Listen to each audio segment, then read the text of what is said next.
Hello dear students, this is your science subject, chapter 2, human body. Today we will read page number 26 about respiratory system. आज हम respiratory system के बारे में पढ़ेंगे students. Yes, यहाँ पर हमारा लिखा हुआ है respiratory system. It means सांस लेने की प्रणाली. आज हमें इसके बारे में पढ़ना है. We will start from here. हम यहाँ से शुरू कर रहे हैं.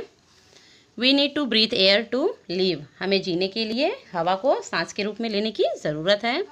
The respiratory system helps the body to use the air we breathe. Respiratory system body को सांस लेने वाली हवा का यूज़ करने में मदद करती है. It is made up of nose, windpipe and lungs. ये जो है नोज से, विंडपाइप से और लंग से बनी हुई है. Let us understand how the respiratory system works. चलिए हम समझते हैं कि रेस्पिरेटरी सिस्टम कैसे वर्क करता है. यहाँ पर हमारा जो है पॉइंट नंबर 1 यहाँ जो है हमें इसे देखना है. अब we breathe in and breathe out through our nose. हम अपनी नाक से सांस लेते हैं और बाहर निकालते हैं. The air we breathe in is called inhaled air. जो हवा हम ब्रीथ इन करते हैं, अंदर की ओर सांस के रूप में लेते हैं, उसे हम इनहेल्ड एयर कहते हैं. And the process is called inhalation. इस प्रोसेस को इनहलेशन कहा जाता है. The air we breathe out is called exhaled air. जो एयर हम बाहर की ओर छोड़ते हैं, ब्रीथ करते हैं, उसे हम एक्सहेल्ड एयर कहते हैं. And the process is called exhalation. इस प्रोसेस को एक्सहलेशन प्रोसेस कहते हैं students. Now we will see next point. अब इस पॉइंट को देखेंगे students. The air travels through the wind pipe to the lungs. Air जो होती है वो विंड पाइप के माध्यम से लंग्स की ओर ट्रैवल करती है. Now move to next point. Lungs are located in the chest cavity. Lungs जो होते हैं वो चेस्ट कैविटी में लोकेट होते हैं.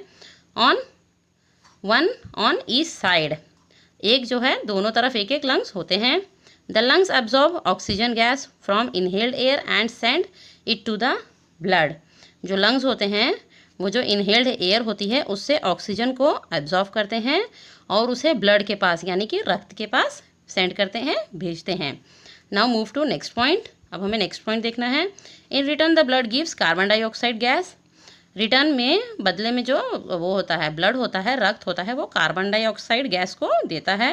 And leaves the body as exhaled air. और ये बॉडी को लीव करता है, बॉडी से बाहर निकलता है, छोड़ता है बॉडी को एक्सहेल्ड एयर के तरीके रूप में. The inhaled air has more oxygen and the exhaled air has more carbon dioxide. जो इनहेल्ड एयर होती है, जिस एयर को हम हवा को सांस लेते हैं, उसमें ऑक्सीजन ज़्यादा होता है, ऑक्सीजन की मात्रा. और जो एक्सहेल्ड एयर होती है, जिसे हम बाहर की ओर छोड़ते हैं, उसमें कार्बन डाइऑक्साइड ज़्यादा होता है students. Okay, now we will see from here. हम यहाँ से अब इसे देखेंगे और रीड करेंगे. When you breathe in your diaphragm contracts and move downwards. जब आप सांस लेते हैं अंदर की ओर बच्चों, तो आपका जो डायाफ्राम होता है वो तन जाता है और डाउनवर्ड्स नीचे की ओर मूव करता है.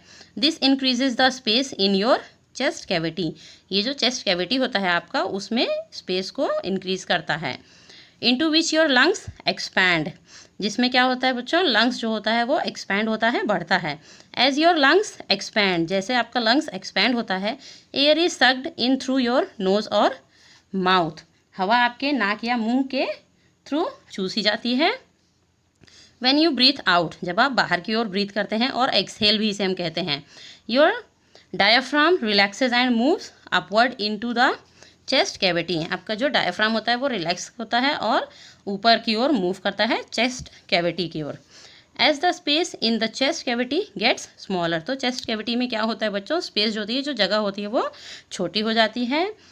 Air rich in carbon dioxide is force out of your lungs and wind pipe.